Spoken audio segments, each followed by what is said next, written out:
Hello, friends. I hope you're having a good evening. I think my window of opportunity for doing this may have already closed, so we shall see how this works. But all of the younger inhabitants of my household have gone out to get food. It's not that we don't have food in the house. I have a pantry that is full of food. But I am on strike on cooking, and they have found it's easier just to go get something than to make it. I think they'll also find that whatever money they have is going to run out a lot faster doing it that way. But that's not my problem. So, earlier I put a post on Facebook. That's that cross-marketing kind of technique, right? You know? Pardon me. And it was about this book, A Pictorial History of Florida. And in this book, it gives little brief synopses of, synopses. Is that right? Or is it there's a synopsis, but if you have multiple synopsises, wouldn't that be synopses? I don't know. Doesn't matter. Does not matter. And I've said in previous videos that what I've done for years and years, and it started with a little tape recorder, and then a JVC video camera, and lots of things. But I've always read from different books I have to record my voice and to listen to my voice to help moderate it, because otherwise, the twang comes out and the pitch goes all over the place. So, from a pictorial history of Florida that was published by the Historical Publications, Inc. of Tallahassee, copyright 1965, the that was a good movie, though. The author is Richard J. Bowe. So happens that I have this open to both Milton and Monticello. Milton's a lot shorter, so let's try Milton first, see if I can get this done before anybody comes back in the house. Let's see, Milton, the seat of Santa Rosa County, was founded on the Blackwater River as a trading post in 1825. Like other North Florida communities of territorial days, the town was built around a courthouse square. For many years, the village could only be reached by river schooner or by stagecoach along the Geneva,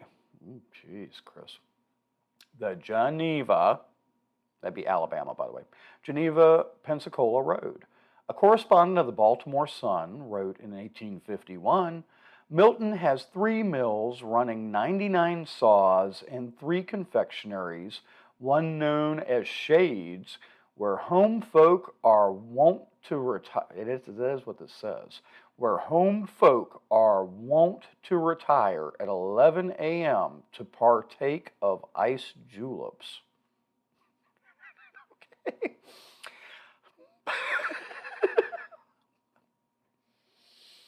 No comment. We have a moral society which bids a hearty welcome to the good and virtuous that come among us.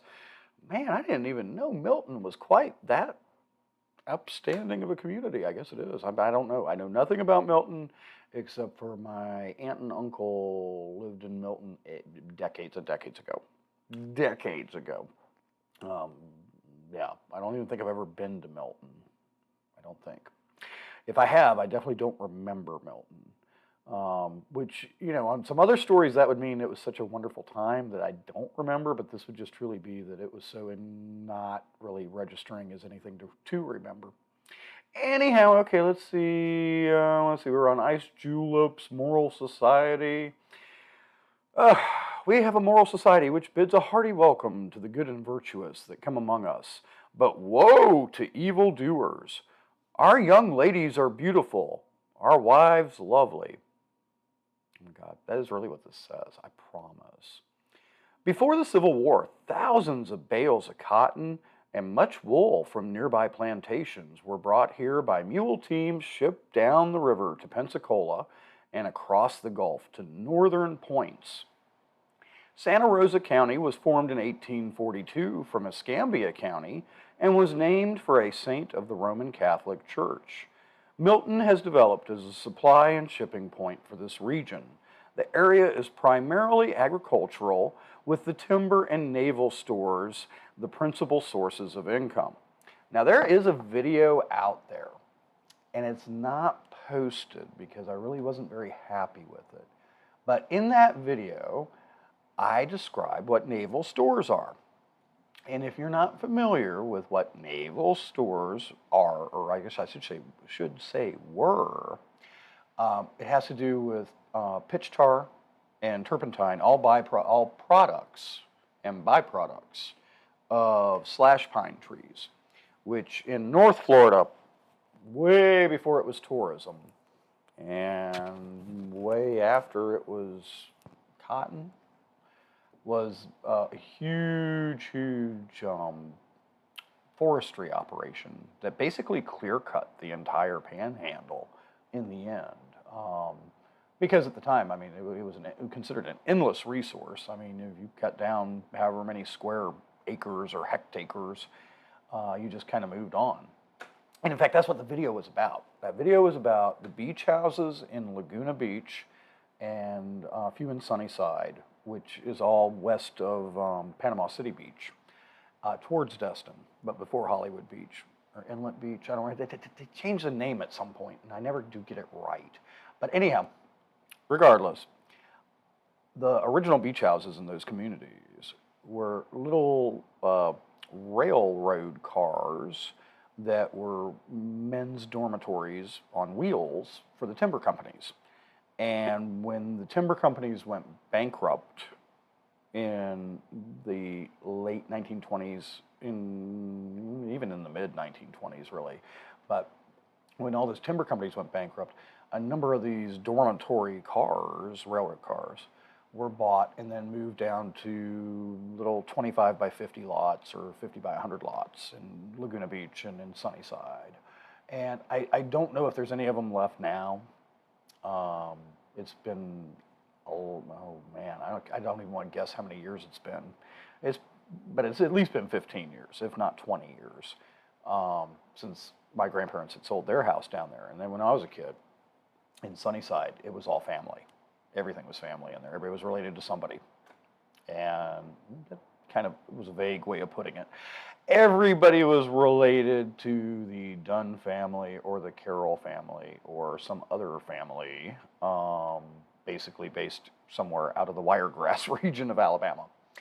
And so when I was a kid, those little railroad cars were still at the center of many of these houses. In fact, my grandparents' beach house had one at the center of it.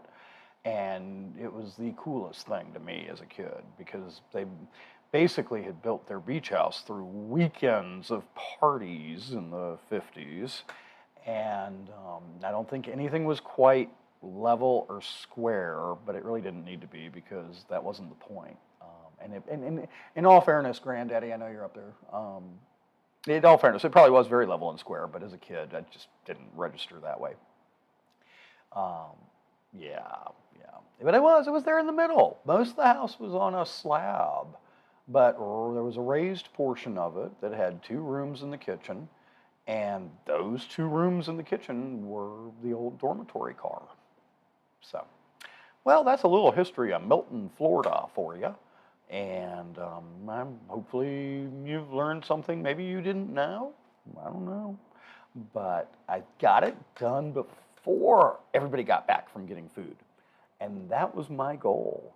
And much as like the other video, even today, yeah, you get 2 for 1 today. What a deal. What a deal. 2 for the price of 1. And the price was only your time to listen. So that's not too bad. It's not too bad. And maybe you came away learning a little bit of something. At least, if nothing else, you now know that there is a place called Milton. And Milton is in Florida.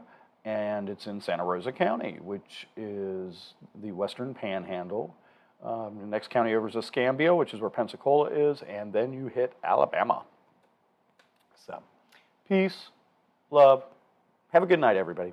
God bless. And if you don't believe in God, it's okay. I respect that.